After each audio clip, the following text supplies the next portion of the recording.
Hi, I'm Jade, and today I'm reading you my book.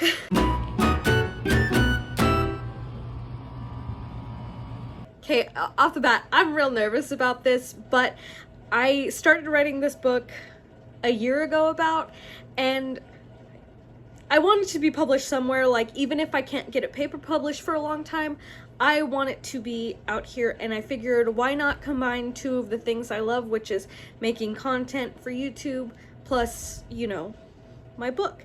Also, I'm too scared for people to just read it on their own, so I don't know.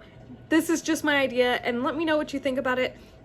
Today I'm just reading the prologue, so this is like chapter 0, not even chapter 1. I really hope you guys enjoy it, and please comment down below and leave a bird emoji, and you'll find out later in the series why, but I'm so nervous, and I really hate my voice in just voiceover, so excuse me if it takes me a while to adjust and get used to this kind of thing, but I'm really excited to see what you guys think, and I don't know, I'm just gonna go ahead and switch over to me diamond painting while I do this. And by the way, I'm calling this series WIP and Chapter Read, so you'll see me working on a project, but I will be reading a chapter of my book for you. Other than that, I have a link down below to my Buy Me a Coffee.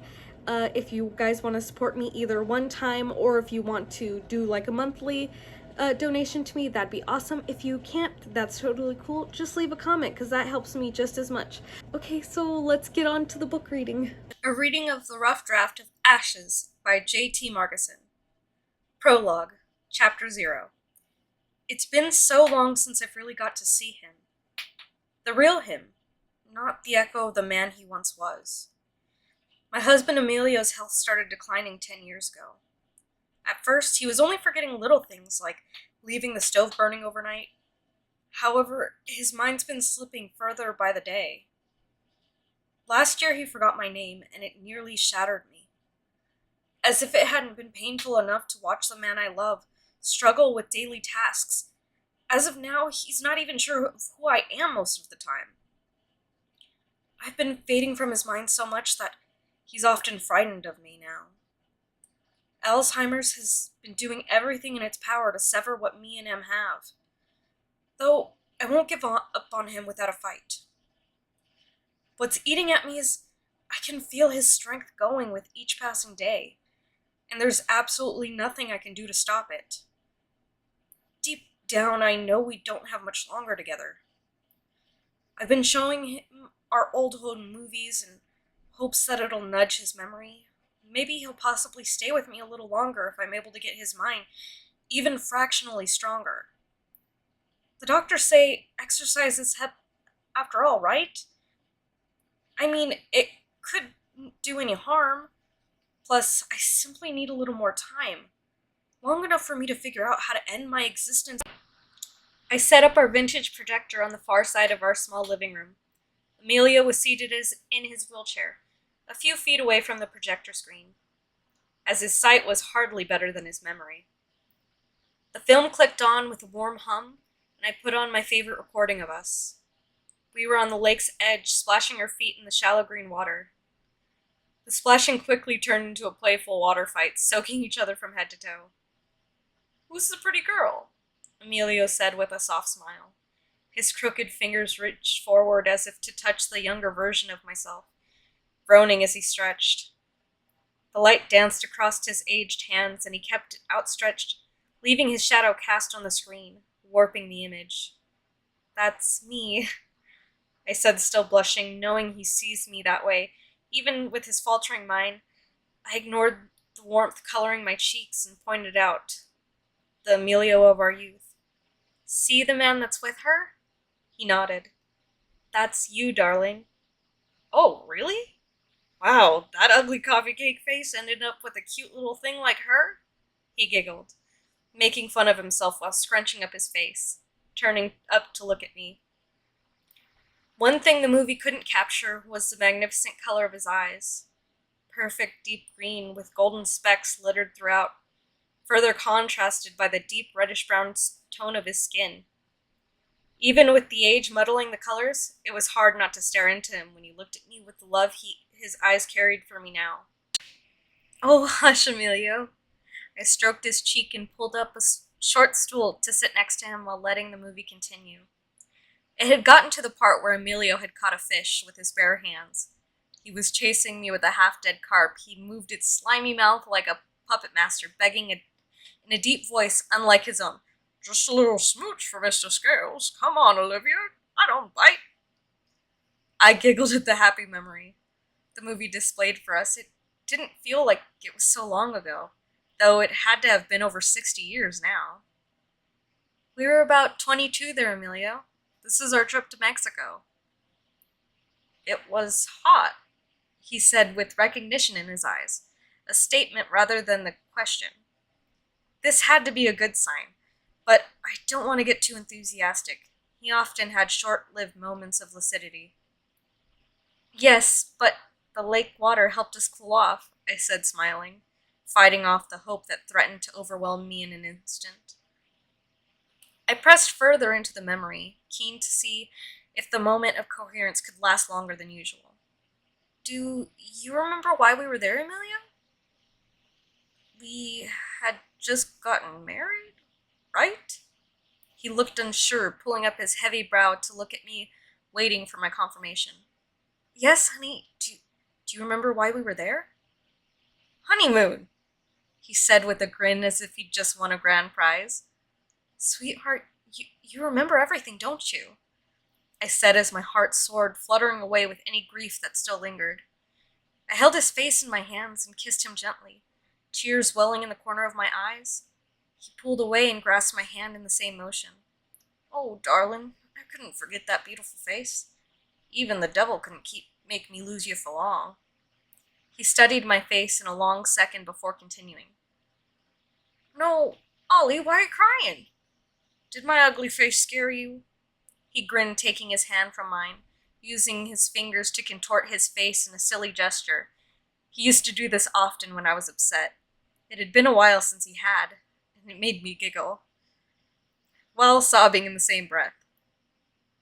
I had my Emilio back, though I was unsure for how long, and that knowledge terrified me. He pulled at my arm and guided me gently to sit with him in his chair. I had always been quite small, so I had no trouble maneuvering to comfortably curl up in his lap, though I tended to get a bit stiff with age. Illness or injury could never quite take hold, though. I'm still unsure why, though I know it must have something to do with my disorder, since I can never fully die, I guess. I don't want to think of this now. I'll save it for later when I really have to contemplate. For tonight, I belong to M, and he belongs to me. I hadn't realized I was still weeping into his neck. I could feel the taut trail my tears had left on my weathered skin. I rubbed my face into the shoulder of his warm robe, ridding myself of the leftover moisture my eyes still had. I peered up into his striking green freckled eyes. He knew me, and for now, that was enough. Over the next few hours, he stayed with me. We watched a few more of our films, listened to his favorite music, and we giggled like children at our happy moments in the sun from so long ago. I could sense he was getting tired, so I prepared his bed. Though he was weak, he still helped me where he could. Always my little helper. It was easier than usual, as I wasn't struggling with him like I so often did when he didn't recognize me.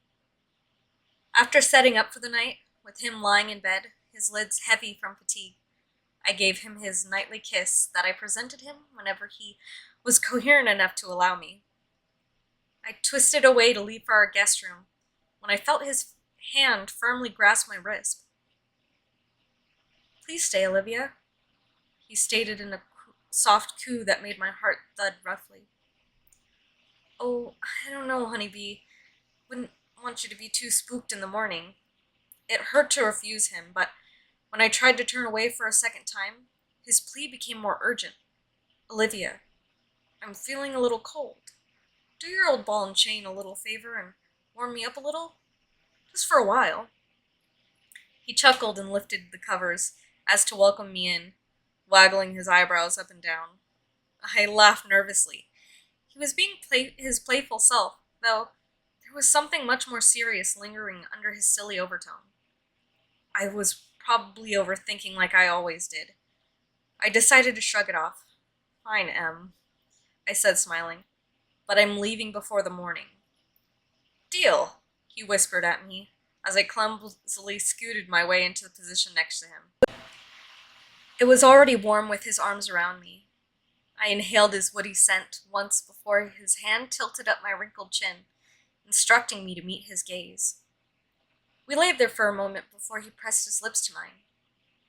I felt some sort of urgency in it burrow into my soul. I kissed him back feverishly. He must have grasped that he would forget me again soon. The night always took him back so swiftly. Even so, his embrace felt strangely more passionate than I ever remember him being in our later years. Breaking from my lips, he kissed my forehead and shifted me to rest upon his chest. I caught my breath and tried to adjust so he might be more comfortable, but he held me unyielding against his side. There's nothing in this world that could keep me from you for long. You know that? He said in the most serene voice while stroking my arm. I know. In heaven. It hurt to think I could never have that with him. I believe in a paternal paradise, and that it exists, just maybe not for me. No, I won't let myself truly believe that. I can't if I'm going to have a shot at figuring this out. He's going to heaven, and I will fight like hell to join him there. I can't let fear hinder my quest for a path for permanent death. I still have time to figure it out. I need to pass with him. After all, I believe that with as clear of a day we've had today, I must have weeks, if not months, to figure this out. I love you, my little troll. I love you too, my big goblin. He gave me one more adoring kiss before we settled into a cuddle, with our arms comfortable around each other. I opened my eyes, realizing I had fallen asleep next to him. The sound of birds chirping was the only thing that woke me. I squirmed into a small stretch before I could try getting out of bed. I laid there for a minute thinking of how I could get myself out of bed without waking him. I don't want to risk startling the version of him that won't remember who I am and why I'm in his bed. It's far too risky to get up now. Suddenly, I wondered why birds were all I could hear. Emilio always snored severely. Why wasn't he snoring? My heart sank to the back of my chest as I focused my ears. Nothing. It's along with him. As soon as I made the decision to get up, I felt a familiar warmth grow in the center of my chest. From my recollections, I had only ever felt this when I was about to change. It couldn't be. Could it? No, it can't be. This makes no sense. I've never changed so soon after my partner's passed. The last time I had was over 3 months. I thought to myself in a tizzy. However, the warmth in my chest became steadily hotter, to the point it felt like my blood was on fire. Swiftly, I got to my feet and gave Em a solitary peck on his now cold lips. A lackluster final goodbye was all I could give him. I had seconds left, as my full combustion never took long once heat presented itself. In the short moments I had to think, I decided to run. I had to put distance between him and I if I wanted his other family members to have their well-deserved goodbyes. With the heat building, I rushed out of the room and through half of our small house. I went through the hall, then past the living room, trying my damnedest to make it out of the house before my frail body went fully into flames. I reached the kitchen when my transformation started taking full effect. In my last breath, my hand left outstretched to the back door handle. Starting in my chest, the flames consumed my lungs, my heart spreading the fire through my limbs in spikes of heat. As my flames grew, my senses dulled to nothingness. First goes my touch, followed by my smell. Then, as I tried to hang on, my sight and hearing left in tandem. For a moment, I'm just consciousness in the dark, as if it's just my soul floating through space. And before I can form a final thought, I'm gone into ash. I jolted up vainly, hoping the sudden movement would wake him. Again, nothing. I slammed my ear to the center of his still warm chest, and I was greeted with silence. M was gone, along with my faith. My blood ran cold through my veins, knowing blood no longer ran through his. I was nearly out of time, and I hadn't even seen it coming. I felt a large lump form in my chest, along with the stinging in my eyes. I can't allow this to overwhelm me. Not yet. Now was not the time to freak out or grieve. It was time to think. Though my past lives, I had realized a pattern. Whenever a life partner of mine passed away, my life ended within a year following. My only hope is to die with Emilio, is to figure out how my existence works, and then I can finally end this cycle. My thoughts all rushing around in circles in my head, and I needed to center them. But after I give my poor M his proper goodbye, I certainly have enough time for that. We deserve that much. If I'm being completely honest with myself, I needed a moment to let this sink in. I shifted my weight on the large bed and wrapped my arms around his torso. He was still warm, but I couldn't feel him there with me. Emilio's soul didn't linger here, but I couldn't leave him yet. Clutching at his nightshirt, I realized I had started crying, trenching the center of his chest where my face had sat for the last great length of time. I held myself there longer, definitely longer than I should have. I didn't want to go. Sure, I couldn't sense him here, but he still smelled like himself, and that comforted me. It eased my pain for the moment. I needed to remember it. I don't know when I'll be able to smell this again. With one last hearty breath, I inhaled his perfect earthy scent. I knew I needed to leave him now, not only to make preparations for him, but to start my research for myself.